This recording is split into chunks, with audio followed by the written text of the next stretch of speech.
kami Rintik Kata. Aku Dinda. Kali ini nih kedatangan teman kita yang siap diajak ngobrol di podcast kali ini. Halo semuanya, kenalin aku Hapsari. Halo Hapsari, gimana nih kabarnya hari ini? Alhamdulillah happy, baik. Terima kasih juga buat Mbak Dinda udah ngajak aku datang ke sini buat ngobrol-ngobrol santai. Ya, terima kasih ya sudah menyempatkan waktunya untuk datang ke sini untuk ngobrol-ngobrol santai. Di podcast kali ini kita tuh bakal ngobrol santai tentang dunia sastra dan karya-karya keren dari penulis Indonesia. Ngomong-ngomong soal sastra nih, kamu tahu nggak sih sastra kontemporer itu apa? Sastra kontemporer kalau menurut aku tuh kayak sastra kontemporer itu sederhananya kayak karya sastra yang muncul dan berkembang di era modern sekitar tahun 1970-an hingga saat ini. Terus bahasanya tuh kayak lebih bebas, temanya deket sama kehidupan sehari-hari dan lebih nyentuh rasa kita gitu.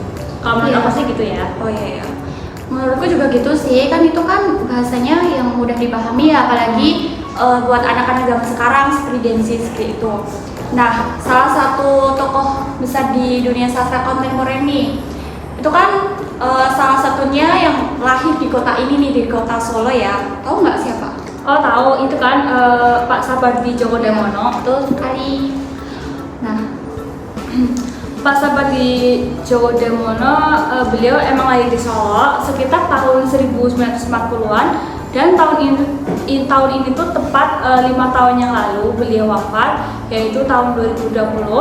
Terus beliau tuh kayak dikenal banget lewat puisi-puisi yang sederhana tapi penuh makna. Selain nulis, Pak Sapardi juga menjadi dosen, penerjemah, sampai penulis esai. Terus karyanya menurutku yang paling terkenal itu loh yang kamu kemarin nunjukin aku, buku apa sih? Hujan Bulan Juni apa ya? Iya. Novel nih kebetulan nih ada nih di sini. Kamu harus bacain. Kalian yang belum punya silahkan beli. Nah, dan hari ini kita tuh bakal ngobrol santai tentang puisi legendaris itu. Belajar Cinta dari Hujan Bulan Juni Sapardi Djoko Damono. Nah, kalau dengar puisi Hujan Bulan Juni itu pasti banyak yang langsung mikir ya, itu soal cinta yang diam-diam itu ya, Ha? Iya benar, puisinya tuh pendek, terus sederhana, tapi maknanya tuh kayak dalam banget tentang cinta yang setia, tapi nggak harus yang heboh-heboh gitu loh. Oke, aku bacain dikit ya, biar kerasa nih suasananya. Oke.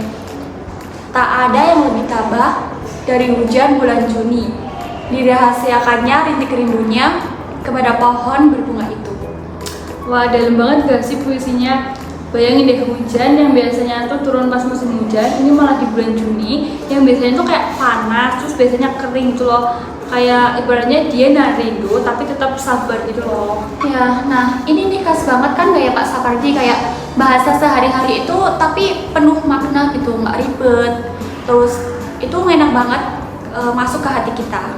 Benar. Terus yang aku suka juga dari Pak Sapardi itu puisinya tuh nggak lebay, terus cintanya diem-diem aja tapi tetap kuat, kayak hujan yang jatuh pelan-pelan, nggak ribut tapi tetap ada gitu loh.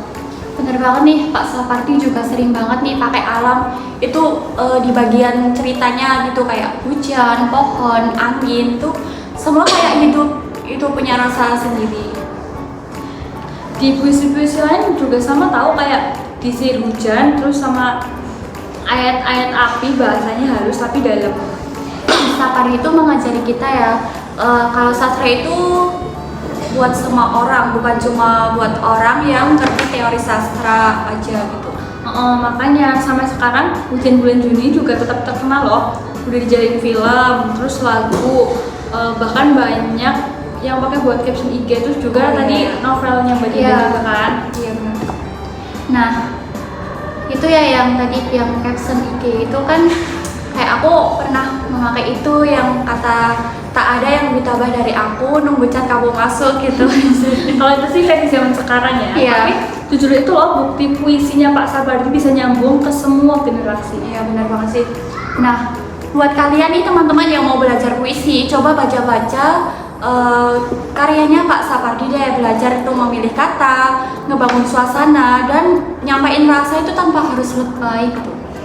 Dan buat pembaca juga, baca karyanya Pak Sapardi itu kayak belajar ngerti perasaan sendiri. Kadang yang susah dijelasin pakai kata-kata tiba-tiba bisa dipahami lewat satu puisi.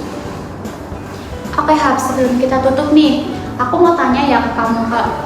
Kalau kamu harus pilih salah satu kata buat deskripsiin hujan bulan Juni itu apa ya? Kalau aku milih kata ini sih, kesetiaan. Itu kayak apa? Nunjukin banget loh di dalam puisi itu. Menurut aku kesetiaannya. Tapi kalau menurut Dina sendiri apa? Kalau aku sih pilih itu ya, ikhlas. Ikhlas juga bisa sih. Ikhlas juga mendeskripsikan juga tentang puisi itu. Oke, sekian dulu obrolan kita hari ini. Terus baca karya sastra Indonesia ya.